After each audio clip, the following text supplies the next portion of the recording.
Monday Night Raw kicks off with Sami Zayn. He says he has mixed emotions about Kevin Owens going to SmackDown as he is sad their partnership has ended, but knows they'll both do great things apart. He wants to address the reason KO left Raw, that of course being the arrival of JEY USO. Sami admits there was nobody happier to see Jey than him, but he's struggling as he lost KO to fund that transfer. He then turns his attentions to the Judgement Day, saying they tainted his life's work as he had to constantly put up with the Gothlas during his tag title reign. Judgement Day interrupts and Damian Priest goes off on Drew McIntyre, but Rhea interrupts and stops him. This was interesting considering Rhea and Drew's chat last week. Rhea says Priest and Balor will win the tag titles tonight, and Dom says Rhea will dismantle Shayna Baszler. Rhea says the Judgement Day want to dismantle Sami Zayn and surround the ring to attack him. Sami gets saved by JEY USO, who runs down with chairs and makes Judgement Day retreat. Sami is still in a huff with Jey and leaves him in the ring with the chairs. Backstage, Jey finds Sami and asks if he's okay. Sami explains that he wants to be happy for Jey because he has a friend in Cody and the tag titles, but Sami has neither. He lost the tag titles and lost Kevin, and it's all Jey's fault. Jey reminds Sami he has a friend, he has Jey, and walks away upset at how Sami feels. Sami runs after him and apologises for blaming Jey for his issues. The dynamic duo make up and hug. It's just like old times. We stand these two on the WrestleVessel channel. Ricochet's here for a Falls Count Anywhere match against Shinsuke Nakamura. Ricochet hits a shooting star press out of the stands, for God's sake. How good was that? Nakamura sends Ricochet crashing through a table and hits a Kinshasa to pin him and win. In a quick backstage segment, Damian Priest says he wants to take out Drew McIntyre, but Dom tells him Mammy said nobody messes with Drew. Rhea comes in and says she was on a phone call, that she handled Drew, and that Finn and Priest just need to focus on winning the tag titles back. This storyline on Raw is really branching off. The whole show feels connected and I'm really enjoying it recently. Seth Rollins is here for a promo. We of course know Seth will defend the World Heavyweight Championship against Drew McIntyre at Crown Jewel. Seth calls out Drew because he has questions about last week. Seth insinuates Drew is in cahoots with Judgement Day, using his conversation with Rhea last week as evidence. Drew defends himself, saying he's not a thirsty creep like JEY USO, his words not mine, that she came up to him and their conversation is private. Seth angers Drew by saying he's got a lot of big opportunities and bottled them, just like Arsenal in the Premier League title race last season. Seth obviously never mentioned Arsenal, I just thought it was topical. Drew blames interferences, low blows missed in the Bloodline for costing him, so Seth tells Drew he needs to let go of the Bloodline. Clearly they've moved on from him, so Drew must do the same. Drew promises you won't miss this next opportunity and promises to beat Seth at Crown Jewel. Seth does the same and promises to beat Drew, saying it will be the best thing for Drew because for the first time he won't be able to blame anyone but himself. Seth walks out as the intense segment ends.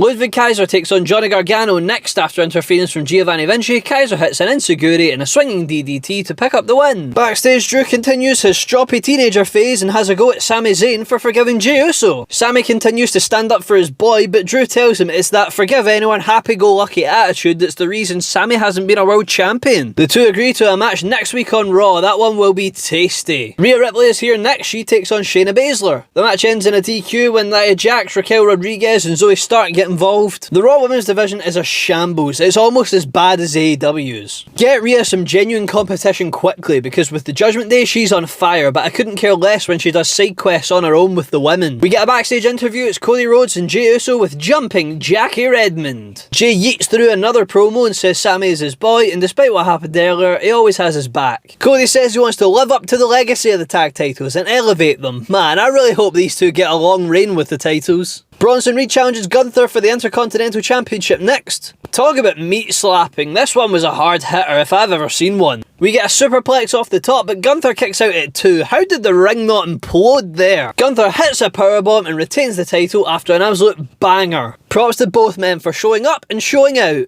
Main event time. Finn Balor and Damian Priest challenge JEY USO and Cody Rhodes for the WWE Undisputed Tag Team Championships. Dominic Mysterio runs down to interfere, but Cody hits him off the apron. Cody gets crossroads on Priest, but Dom puts his foot on the ropes to break the count. No clue how the ref hasn't seen Dom there. He must work for the FA, or even worse, the SFA. Jey and Cody hit the 3C, but Finn Balor kicks out. Moves aren't protected anymore. JEY USO looks for a splash, but Priest distracts the ref as Dom pulls his leg. Jey kicks him off, but his splash gets countered pressured as Balor rolls him up but only gets a 2 count. Sami Zayn gets fed up of Dom and runs down, taking him out by smashing him into the post and the steps, but Priest plays the Uno reverse card and does the same to Sami. On the outside, Priest low blows Cody behind the ref's back and hits a razor's edge through the commentary table. What a hard landing for Cody. I don't think he's getting back into this one. Balor looks for the coup de grace, but Jey avoids it and spears him before spearing Priest as well. Jey looks like he's going to win it, but that snake Jimmy Uso super kicks his own brother, allowing Balor to get the coup de grace and win. As Judgement Day are once again the tag team champions. Judgement Day pose with the titles to end the show. Thank you so much for watching my WWE RAW review. Please show your support by liking, subscribing and leaving comments saying what you liked about the show, what you didn't like about the show and what you think I can do to improve. Hopefully you'll stick around and I'll see you all next time.